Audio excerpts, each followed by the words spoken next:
Mesdames et messieurs, bonjour. Bienvenue aux rencontres François Rabelais dans cette jolie salle Telem. Je vais simplement vous demander pour commencer de bien veiller à éteindre vos téléphones portables pour passer ces quelques heures et ces journées avec nous durant toutes les tables rondes. Et sans plus attendre, je vais donner la parole à Bruno Loriot, président de l'Institut européen d'histoire et des cultures de l'alimentation. Bonne journée.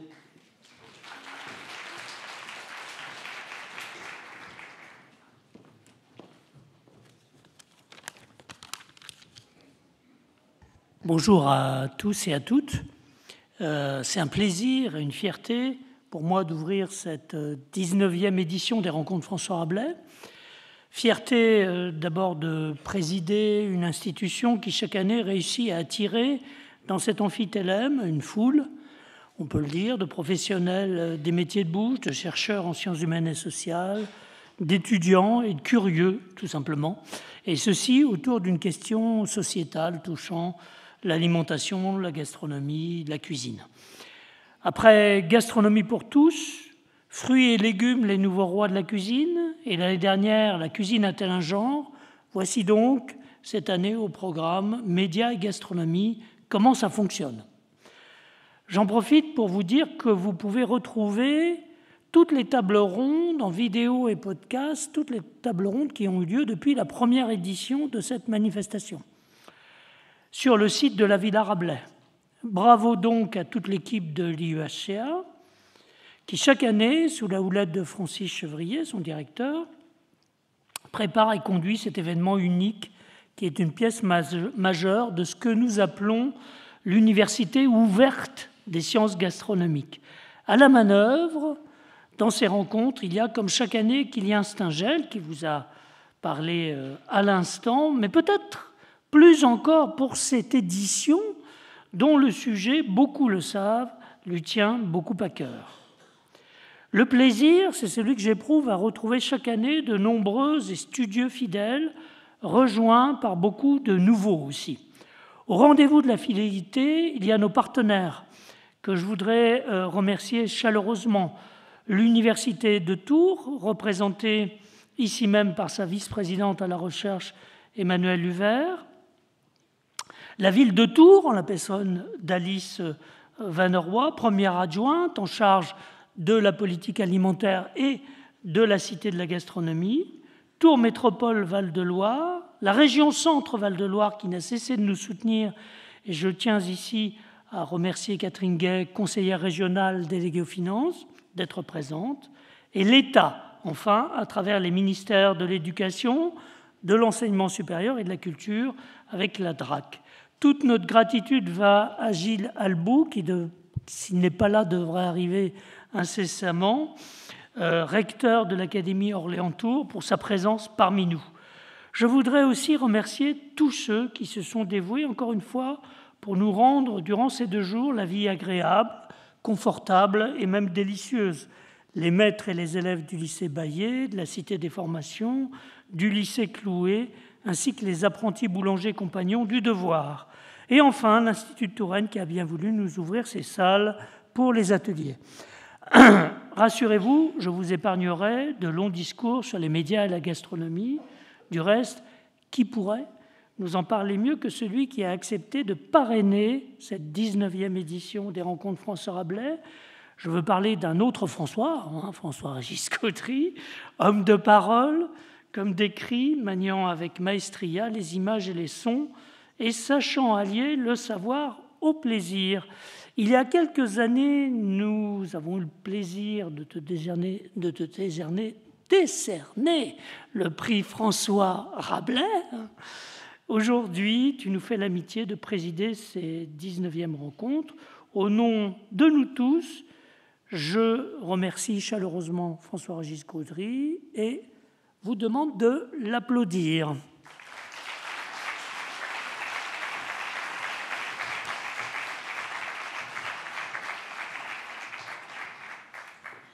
Merci beaucoup pour ce déroulage de tapis rouge et ce magnifique accueil. Je suis sincèrement très heureux et très honoré de présider ces 19e journées François Rabelais ici à Tours. Merci encore pour votre accueil, très honoré d'être devant un parterre aussi prestigieux. Excité aussi de mettre les deux pieds dans un terroir que je connais un peu. Alors, d'abord, qui a évidemment inspiré à François Rabelais de nombreuses aventures gourmandes et que j'ai eu l'occasion de sillonner en une grosse vingtaine d'années de carrière, puisque mes débuts remontent maintenant à la fin des années 90. Dans le train qui m'emmenait ici depuis Paris, je réfléchissais peut-être bien au souvenir le plus gourmand que j'ai vécu dans la région. Et ce fut il y a une quinzaine d'années, alors que j'étais critique gastronomique pour le magazine L'Express. Je m'occupais des pages restaurants et j'ai eu la chance de m'attabler dans une adresse qui doit parler à certains d'entre vous, le Château Belmont, sur les hauteurs de Tours, chez un certain Jean Bardet, qui fut longtemps la star de la gastronomie tourangelle. Et il m'a servi un plat que je ne connaissais pas, mais à ma décharge... c'est un plat dont la réputation n'a pas vraiment dépassé les frontières de la Touraine, avec tout le respect que je lui dois. La beuchelle. Voilà, vous connaissez sans doute la beuchelle, alors moi je ne la connaissais pas à l'époque. Et Jean Bardet m'en a servi une version proprement délicieuse qui reste tatouée dans ma mémoire de goûteur. Fricassé d'abat, hein, avec des riz de veau, des rognons de veau, une sauce crémée, délicatement acidifiée par un peu de vin. Et il en proposait une version très moderne, avec ce riz de veau qui était plongé dans un bouillon très aromatique, tonifié justement par du vouvray sec, alors que traditionnellement dans la recette d'origine on met plutôt du marc de raisin. Et puis les rognons de veau ensuite étaient escalopés finement, poêlés la dernière minute, et on obtenait vraiment un monument de sapidité, de profondeur de goût, avec une sauce crémée particulièrement satinée. J'en garde, bref, un très très bon souvenir. Puis plus récemment, je suis venu aussi pour m'intéresser au sujet brûlant des rillettes. Avec mon émission de France Inter, on va déguster le fameux débat, le match entre les rillettes de Tours et les rillettes du Mans. Et je suis d'ailleurs venu faire un reportage dans la Maison Galland, que je vous recommande chaudement, que certains d'entre vous connaissent peut-être, cette maison fait des rillettes au chaudron, dans les règles de l'art, avec des cochons fermiers bien élevés. C'est pour moi un des monuments du genre. Et d'ailleurs, cette émission reposait en partie sur le savoir d'un historien qui est devenu un ami, puisque c'est un peu désormais l'historien officiel de l'émission, Loïc Bianassi, que vous connaissez aussi. Il est connu comme le Loup Blanc, puisqu'il appartient à l'IEHCA. Tout ça pour dire que dans le thème qui nous occupe aujourd'hui et pour ces prochaines journées, le thème des médias et de la gastronomie, il y a aussi cette histoire... des sciences humaines qui ont toujours eu des relations étroites justement avec le journalisme, et c'est sans doute aussi ce qui fait avancer le discours sur la gastronomie. Voilà, donc un terroir évidemment très riche, mais la Touraine également, un terreau intellectuel, comme le prouvent évidemment ces journées qui s'annoncent particulièrement enrichissantes. Et c'est ça aussi qui m'émeut et qui justifie sans doute ma présence ici, c'est le fait que la gastronomie en train de se faire n'est jamais très loin de la gastronomie en train de se dire, et c'est à mon avis tout le sens de ces journées qui s'annoncent palpitantes. Médias et gastronomie, comme Bruno Loriot, je ne m'aventurerai pas à entamer le débat, mais il est certain qu'il y a bien des choses à dire sur les relations complexes entre les médias et la gastronomie, et cette question me semble d'autant plus importante et urgente que ces deux secteurs mutent, se transforment à une vitesse vertigineuse. Voilà, donc il me tarde vraiment de plonger dans le grand bain de ces journées François Rabelais et leur 19e édition. Merci encore à toutes et tous pour votre accueil.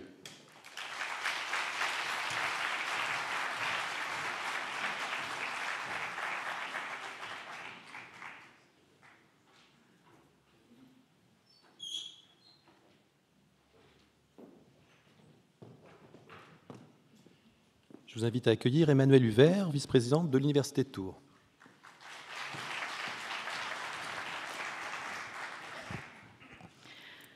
Alors, Monsieur le Président de l'IEHCA, cher Bruno, Monsieur le Recteur de l'Académie d'Orléans-Tours, donc qui n'est pas là mais qui ne devrait pas tarder, Madame la conseillère régionale déléguée pour la région, Madame l'adjointe au maire, déléguée à la politique alimentaire à la Cité internationale de la gastronomie à la mairie de Tours, Monsieur le Président des 10e rencontres François Rabelais, François-Régis Gaudry, chers et chers collègues, chers et chers étudiants, Mesdames, Messieurs, On sait que les rencontres François Rabelais constituent l'un des moments récurrents, attendus de l'agenda culturel et scientifique de l'Université de Tours. Je crois qu'on peut dire qu'on attend tous chaque année avec gourmandise de savoir quel thème sera retenu, quelle personnalité sera invitée, quelle saveur auront les échanges. Donc cette année, c'est la thématique des médias qui a été retenue et j'y suis très sensible, y compris à titre personnel. Donc comme François-Régis Gaudry, comme Bruno, je ne vais pas forcément me lancer dans un discours sur les liens entre médias et gastronomie. Il y a des personnes bien plus éminentes, spécialistes que moi, pour le faire.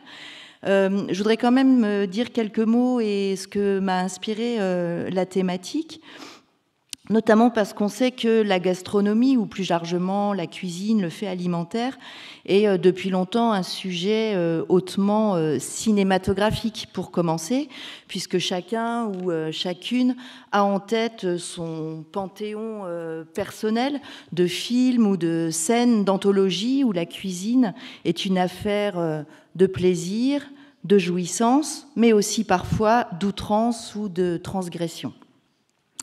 Dans les médias plus particulièrement, la cuisine, elle est aussi évidemment particulièrement présente et je crois que là aussi, je ne vais pas les énumérer, chacun a son panthéon personnel d'émissions, de séquences culinaires sur les différents médias existants.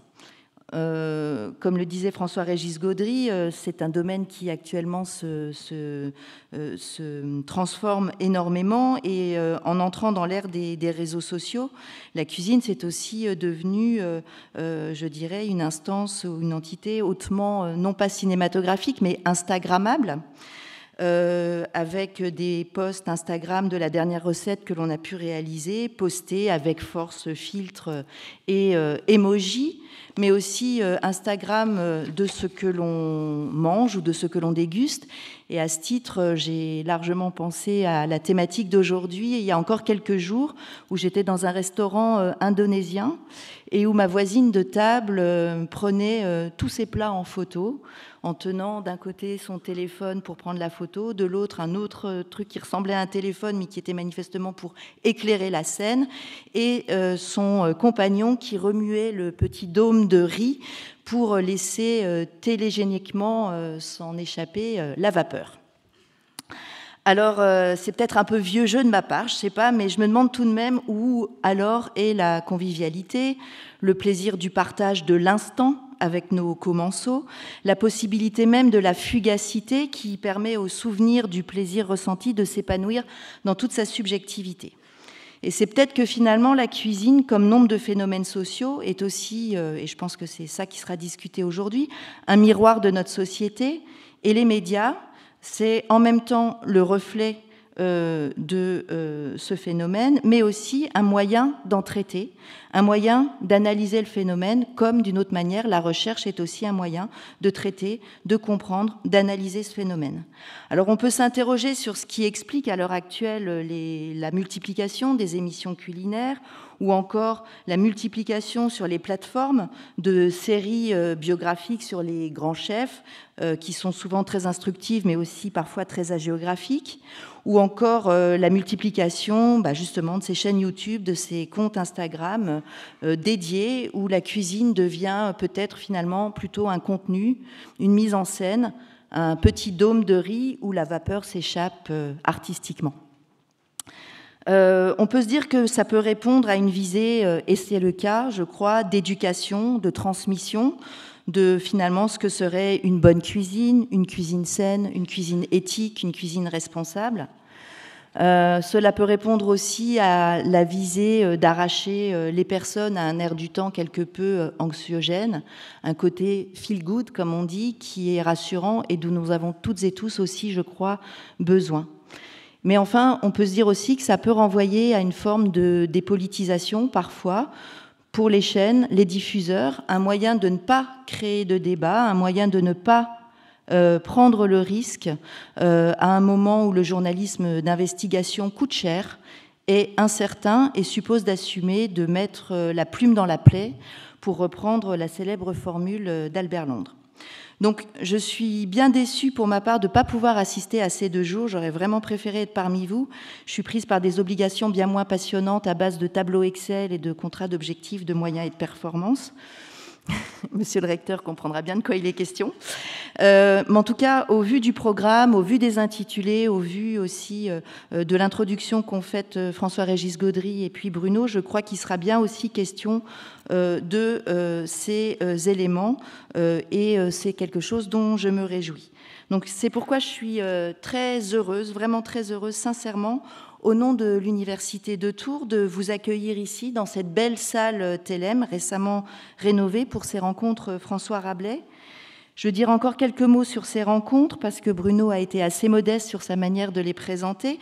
C'est une manifestation qui porte haut, et quand même depuis 19 ou 20 ans, ça dépend si on compte le numéro 0 ou pas, les couleurs du dialogue entre recherche et société, d'une part, et aussi le dialogue interdisciplinaire au sein même de la recherche, d'autre part, puisque cette année est associée à cette manifestation notre équipe d'accueil PRIME, qui travaille entre autres sur les fake news et qui est adossée à notre célèbre école de journalisme.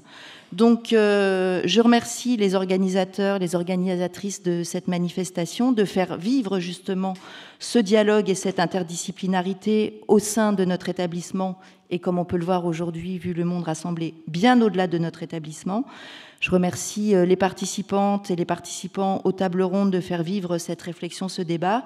François-Régis Gaudry de l'animer et je vous souhaite à toutes et tous de très belles et fructueuses journées.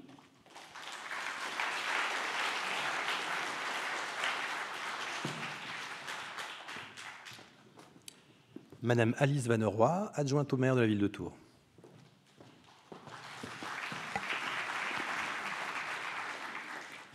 Bonjour à toutes et tous, ravie d'être là avec vous ce matin. Je vois que vous êtes nombreux, je pense que la thématique a été porteuse. Merci évidemment à l'IEHCA qui organise une nouvelle fois ces très belles rencontres qui participent indéniablement à ce label Tours, Cité internationale de la gastronomie. Nous sommes une des 4 villes en France à disposer de cette dénomination et je crois vraiment que ces rencontres, c'est l'occasion de se redire ce qui fait aussi la particularité de la gastronomie tourangelle. Alors je remercie le président de ces rencontres d'avoir évoqué 2 spécificités gastronomiques tourangelles dont je ne parle à peu près jamais, parce que c'est vrai qu'on a plutôt tendance à beaucoup parler aujourd'hui de Tours comme capitale du jardin de la France, avec son maraîchage, ses vignes, ses paysages voilà, structurés autour de ses productions plutôt végétales. Alors la beuchelle, c'est effectivement quelque chose de plutôt assez peu répandu quand on sort vraiment du cœur de la ville. Et alors, je me permets, j'en profite, pour faire une mise au point. Il n'y a pas de match, Monsieur Gaudry, quand on parle des rillettes. La vraie rillette est tourangelle. Voilà, je le redis. J'avais jamais eu l'occasion de faire cette mise au point publiquement, donc je vous en remercie. Cette année, le thème est donc médias et gastronomie, et j'espère que ça va nous permettre de nous demander collectivement, finalement, qui fait la gastronomie aujourd'hui et comment on la partage. Les médias se sont beaucoup diversifiés dans leur forme, dans leur façon de se l'approprier aussi pour les gens. Et puis la gastronomie aujourd'hui, elle surgit un peu partout. Difficile de passer à côté du dernier pâtissier à la mode. D'ailleurs, pour le contacter, en général, maintenant, il faut plutôt essayer d'avoir le contact de son attaché de presse parce qu'on aura du mal à l'avoir en direct. Difficile d'éviter la dernière tendance alimentaire. Tant pis d'ailleurs si la mode des toasts à l'avocat qui se répand parfois sur les réseaux sociaux avec toutes les nuances de vert génère par ailleurs des surproductions et une massification de production de l'avocat dans des pays lointains avec le bilan carbone que l'on connaît. Les buzz et les injonctions contradictoires, elles nous font parfois frôler, de mon point de vue, un peu la fatigue informationnelle. On en parle de plus en plus, la surexposition, la surinformation. Et ça peut aussi générer des initiatives surprenantes de la part des restaurateurs, je trouve, pour se démarquer. Parce que c'est ça aussi l'enjeu aujourd'hui dans la gastronomie, c'est de se démarquer, faire parler de soi, quitte à tenter des choses un peu atypiques. C'est comme ça qu'on voit apparaître ce que j'ai entendu dire, des sushis basques. Et puis à Tours, moi, il y a quelque chose qui me laisse perplexe. Il y a un restaurant qui s'est ouvert, qui fait des baogers. Alors, qu'est-ce qu'un baoger? Donc, c'est une contraction entre le burger et le bao. Le bao étant un pain asiatique cuit à la vapeur. Donc, techniquement, c'est du pain dans du pain. Donc, voilà, pour vous dire qu'il y a quand même des choses qui m'interrogent sur à quel point la gastronomie, des fois, se fait phagocyter elle-même et s'oblige à se réinventer presque à l'outrance. Alors, pour faire rapide, au fond, je me suis dit finalement peut-être que peu importe. Peut-être que peu importe la surabondance d'informations, de supports, de messages, d'images. Si ça permet de faire vivre la gastronomie et de faire vivre ce qui fait la gastronomie, c'est-à-dire l'envie pour moi de partager, de discuter, d'échanger. Si ça permet de créer ces instants de discussion, de convivialité, même si c'est autour d'une photo. Dans l'absolu, l'enjeu, c'est qu'on parle de notre alimentation, et je crois que la responsabilité des médias, c'est aussi d'accompagner, de donner des clés de lecture gastronomique à tous les publics. Et puis, ça doit nous permettre de penser notre gastronomie, je crois, notre rapport à la consommation, plutôt que de la subir. Donc, soyons tous aussi acteurs de notre consommation alimentaire et de notre consommation médiatique. Je pense qu'on a tous à y gagner et finalement, les médias sont là pour ça et je crois qu'ils aiment jouer ce rôle de donneur d'informations et de donneur de clés et pas juste être dans la surinformation.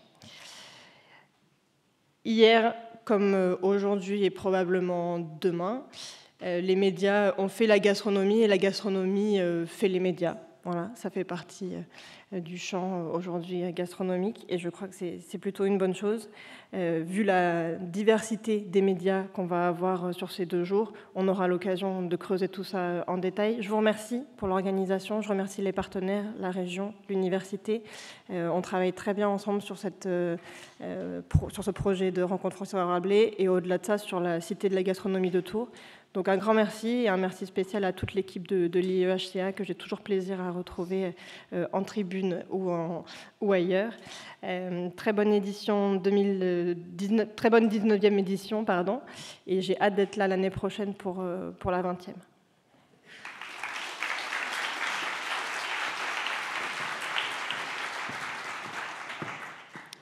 Madame Catherine Gay, conseillère régionale qui représente Madame Beignet.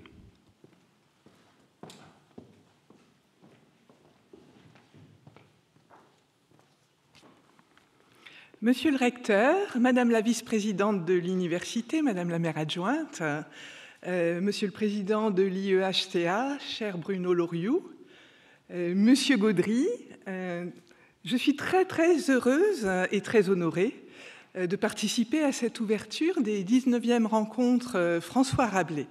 Alors, la région soutient de longue date l'IEHCA et l'Université de Tours pour l'organisation de ces rencontres, qui a suivi une médiatisation croissante depuis 19 ans, comme la gastronomie dans son ensemble. Et l'esprit qui anime ces rencontres, c'est vraiment l'ouverture. Ce n'est pas une rencontre où des vérités toutes faites sont dites, c'est vraiment des interrogations, des questionnements. Et depuis 19 ans, ces rencontres annoncent les tendances et décryptent notre consommation et notre alimentation. Alors, je profite de ce temps de parole pour saluer toute l'équipe d'organisation, pour saluer l'énergie déployée pour trouver les intervenants, pour promouvoir l'événement, pour l'animer. Et derrière tout ce travail, il y a du sens pour les citoyens, pour un consommateur éclairé. Alors cette année, les rencontres portent le regard sur notre consommation d'images, de sons. Vous en avez très bien parlé, notre consommation d'informations culinaires. Et il est vrai aujourd'hui, vous l'avez évoqué, que les médias ont tellement investi la gastronomie qu'on peut, chaque fois qu'on regarde un podcast sur une recette préhistorique ou qu'on voit un reportage très animé sur les bouillons d'une casserole, on peut se demander si ce n'est pas déjà une expérience de saveur quand on voit les images. Donc ces rencontres, vous l'avez évoqué, exploreront bien sûr la place des médias, leur influence, l'image des produits, mais elles vont permettre surtout de prendre du recul, car comment l'alimentation pourrait-elle rester étanche aux évolutions de nos modes de consommation, aux évolutions de nos modes de divertissement, et vous l'avez évoqué. Donc je suis optimiste. En fait, chacun, parmi la diversité de l'offre médiatique, peut à la fois rencontrer ce qu'il aime déjà dans son terroir et dans les produits, mais également découvrir de nouvelles manières de voir les fruits et légumes, découvrir le suspense d'un concours d'œufs maillots. J'ai aussi noté que les élèves du lycée Bayet, ce matin, nous ont accueillis, que les apprentis boulangers participeront à l'accueil ce midi, et je voudrais les remercier, mais aussi, ils auraient peut-être eu quelque chose à dire sur cette thématique, car est-ce que la starification des cuisiniers a provoqué des orientations vers ces métiers? Est-ce que l'image des produits a éveillé leur curiosité, leur désir? Ils exercent les différents métiers de boulanger, restaurateur, ils se forment à la sommellerie également, à la cuisine. Voilà, et il y a dans ces rencontres, je pense aussi, matière à réfléchir à nos politiques d'orientation et d'attractivité de ces métiers. Alors ici, en Centre-Val de Loire, dans les jardins de la France, bien sûr, l'image gastronomique est très importante. Alors, Monsieur Gaudry, vous en avez parlé tellement bien qu'il est difficile d'en parler après vous. Mais ce que je voulais dire sur le sujet, c'est que oui, l'image de nos terroirs, de nos producteurs, est très importante pour nous. Nous la valorisons à travers la marque C'est du Centre. Nous valorisons aussi nos restaurateurs et toutes les personnes qui exercent ces métiers. L'image gastronomique de notre région, c'est une part de notre activité. Je crois qu'on peut venir à Tours pour aller au château de Belmont. Alors, avec tout cela, je vous souhaite une bienvenue déjà. Je vous souhaite bienvenue dans la région Centre-Val de Loire. Je vous souhaite des rencontres savoureuses pour l'esprit et des rencontres très médiatisées, je l'espère.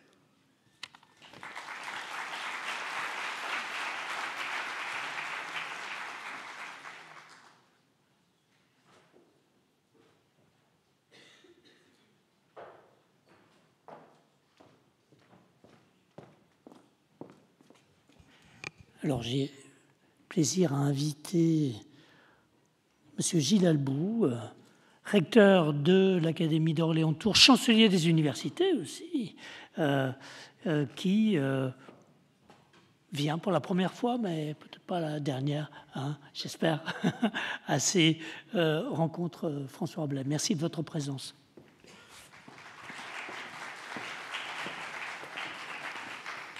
Merci, Monsieur le Président, Madame qui représentait Monsieur le Président du Conseil régional, et toutes et tous aussi, alors Madame le maire, Monsieur le Président. Alors, j'ai envie de dire, vous êtes à la fois président et puis aussi représentant des médias. Le recteur que je suis est aussi un fan, je peux le dire, de vos émissions à la radio. Et donc, évidemment, je pense que tout le monde a déjà dû vous faire ce clin d'œil, mais je pense que pendant toutes ces 2 journées, on va déguster. Et on va évidemment se régaler. Je voudrais évidemment aussi saluer la ville qui nous accueille, je l'ai dit, saluer la région et rappeler évidemment que ces journées sont le fruit d'un travail collaboratif entre tous les acteurs. Ces rencontres, elles sont une véritable université ouverte des sciences gastronomiques. Les sciences gastronomiques, alors quand on le dit comme ça, ça sonne un peu bizarre. Je devrais quand même insister là-dessus. Gastronomique, c'est la mesure, la norme de l'estomac. Alors évidemment, ce qui vient de l'estomac nous amène au plaisir, nous amène au goût, nous amène à la dégustation. Et je pense qu'on va aller évidemment bien au-delà de la science et de la norme de l'estomac pendant ces 2 journées. Et puis aussi être étonné parce que rencontre, évidemment, on va contre, mais si on avait pu continuer un peu la métaphore et les clins d'œil, j'aurais bien illustré ces rencontres avec plutôt le terme symposium. Hein, évidemment, en clin d'œil à Platon, on est plus autour du banquet, et comme ça a été rappelé, évidemment, autour de ces moments conviviaux pendant ces 2 journées. On inaugurait il y a 2 semaines avec le ministre de l'Éducation nationale la table de Jean Zay à Orléans. Madame le maire, je suis recteur de l'Académie d'Orléans-Tours, donc à chaque fois que je vais dans une ville, je fais un clin d'œil à une autre ville. Nous inaugurions la table de Jean Zay et tous les orateurs rappelaient qu'une table, c'est un lieu de rencontre, c'est un lieu évidemment d'échange, parce que c'est aussi ça, la culture française, c'est d'échanger autour d'une table et autour d'un bon repas. Et donc évidemment, pendant ces 2 journées, tel Platon, et dans ces échanges, nous allons profiter de l'art de la table pour aller au-delà, et notamment pour échanger autour des interactions avec les médias, puisque c'est le thème de ces journées. Ces journées, elles s'adressent à de nombreux publics, et je voudrais faire ouvrir une parenthèse pour rappeler que dès l'origine, la DGESCO, donc la Direction générale de l'enseignement scolaire, ainsi que l'Inspection générale de l'enseignement supérieur et de la recherche sont parmi les partenaires de cet événement. Ils sont des partenaires au titre du programme national de formation, puisque cet événement, il s'adresse aussi à nos enseignants. Et je le rappelle à chaque fois, il est important pour nos enseignants aussi de continuer à se former et de continuer aussi à se confronter à ces nouveaux savoirs. Les thèmes qui ont été retenus précédemment, je ne vais pas les rappeler, nous éclairent toujours sur des aspects nouveaux, et au-delà évidemment des savoirs scientifiques et techniques. Pour nous, c'est important de rappeler les interactions en l'occurrence pour nous avec les médias. Nous sommes dans une société où nous devons apprendre à nos jeunes et aussi à nos enseignants à mieux travailler, à mieux écouter les médias. Je ne voudrais pas revenir sur les épisodes dramatiques qui nous ont touché l'éducation nationale autour du harcèlement, autour de tout ce qu'on voit sur les réseaux sociaux. Apprendre aujourd'hui à décrypter ce qu'on entend, ce qu'on voit dans les médias est évidemment aussi au cœur de notre pédagogie et au cœur de notre éducation. Et Madame la vice-présidente de l'université, vous l'avez rappelé, et je sais que les universités sont fortement mobilisées pour, comme nous, contribuer à éduquer nos jeunes aux médias. Donc le thème de ces 2 journées, médias et gastronomie, entre parfaitement en résonance avec nos priorités. Notre académie, elle est aussi évidemment fortement impliquée dans ces rencontres à travers le réseau École hôtelière Centre Val-de-Loire.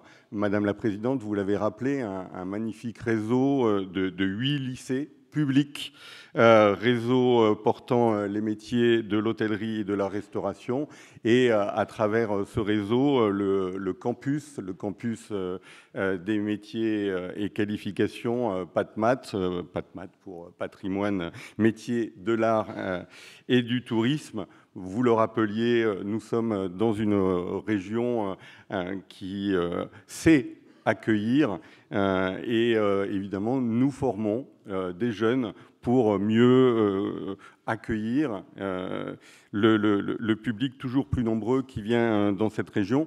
Et j'aurai comme vous l'occasion de remercier tous ces jeunes qui nous accueillent et qui participent à cet événement.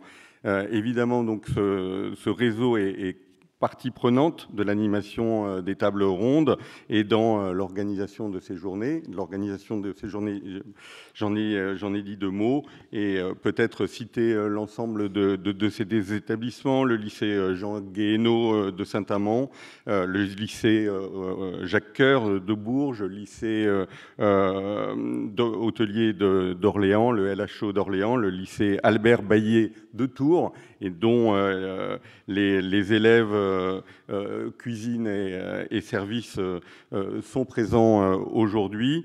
Le lycée Jean de la Taille de Pithiviers, le lycée Châteauneuf d'Argentan-sur-Creuse, le lycée Chaptal d'Amboise et évidemment le lycée des métiers de l'hôtellerie du tourisme du Val-de-Loire de Blois. Madame la vice-présidente, nous sommes dans une belle région avec, en partenariat avec vous aussi, de très très beaux établissements qui se mobilisent pour faire connaître et faire découvrir la gastronomie, donc l'art de la table dans notre région. Monsieur Gaudry, merci de votre présence. Alors, comme vous le voyez, je suis arrivé un peu en retard parce qu'on m'avait dit d'être à la Villa Rabelais. Et donc j'attendais, je ne voyais pas grand monde et je me suis dit, mais quand même, je pensais quand même que votre présence allait susciter beaucoup plus d'affluence que les 2-3 personnes qui étaient là-bas. Et évidemment, j'avais raison de le penser. Et, donc toutes mes excuses, j'ai raté votre intervention. J'espère pouvoir rester un petit peu pour ensuite, comme je le fais très souvent en matinée, écouter évidemment ce que vous aurez à nous dire. Dans ces journées, nous aurons l'occasion de revenir sur plusieurs thèmes qui nous tiennent beaucoup à cœur au niveau de l'éducation nationale, et notamment comment les jeunes trouvent-ils l'information alimentaire, avec quel esprit critique, vous en parliez, Madame la vice-présidente, et puis aussi sur les injonctions nutritionnelles médiatiques, comment y échapper ou comment mieux les écouter, et puis aussi évidemment les débats et les échanges sur les fake news, les publicités alimentaires, la désinformation, comment faire la part des choses. Je le disais, on rejoint là une de nos priorités au niveau de l'éducation nationale comme au niveau de l'université, mieux former nos jeunes, mieux éveiller leur esprit critique, et évidemment la gastronomie est un merveilleux point d'entrée. Je le redis à nouveau,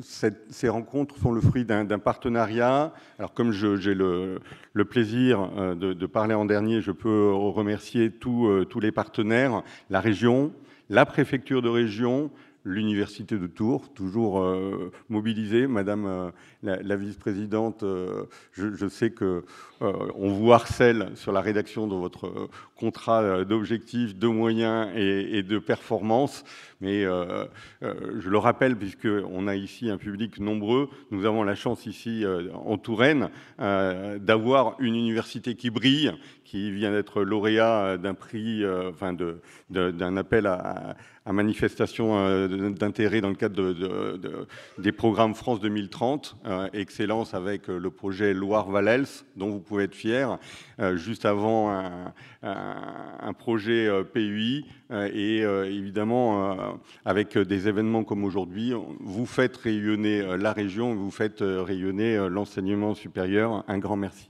Un grand merci aussi à la ville de Tours. J'aurai l'occasion de revenir évidemment et d'échanger avec avec Monsieur le maire, une ville dynamique, très engagée pour la réussite des élèves et très engagée aussi, et je le dis avec force, pour la mixité et notamment pour la mixité sociale. On parle ici de banquets, on parle de repas, on parle de convivialité.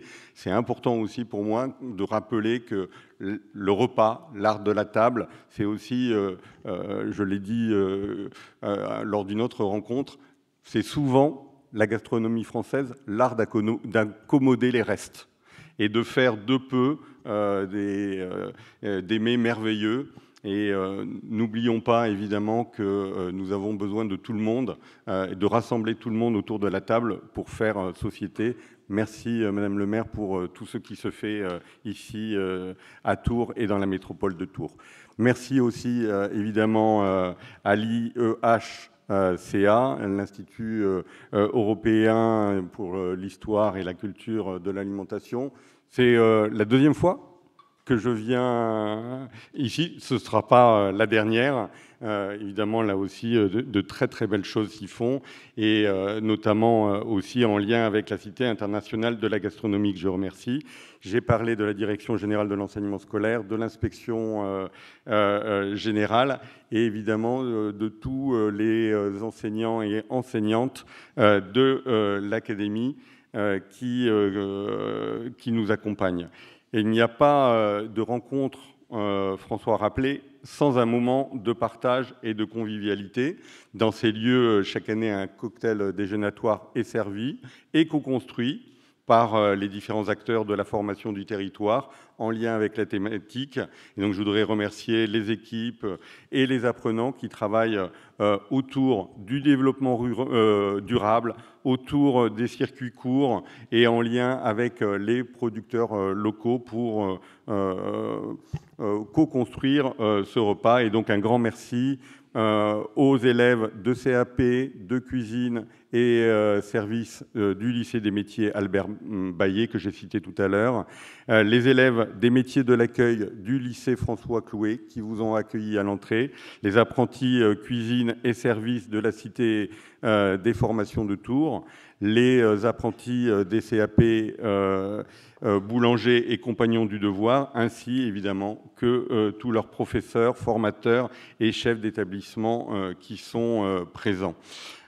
Aujourd'hui, par votre présence dans notre académie, dans cette cité rabelaisienne et en ces lieux, nous avons la preuve que la culture, l'éducation, la gastronomie, en lien avec cet institut, sont convoqués pour faire société et convoqués évidemment pour faire sens. Rabelais disait se nourrir est un besoin, savoir manger est un art. On a ici évidemment dans ces mots l'illustration de ce qu'on sublime par la gastronomie, et toujours pour terminer par un clin d'œil. On le sait, on connaît tous cette citation, l'appétit vient en mangeant, mais la soif s'en va en buvant. Donc la soif de culture, Monsieur Gaudry, elle va s'en aller en buvant vos mots, en buvant vos paroles. Donc bonne fête à tous, bonne dégustation à tous.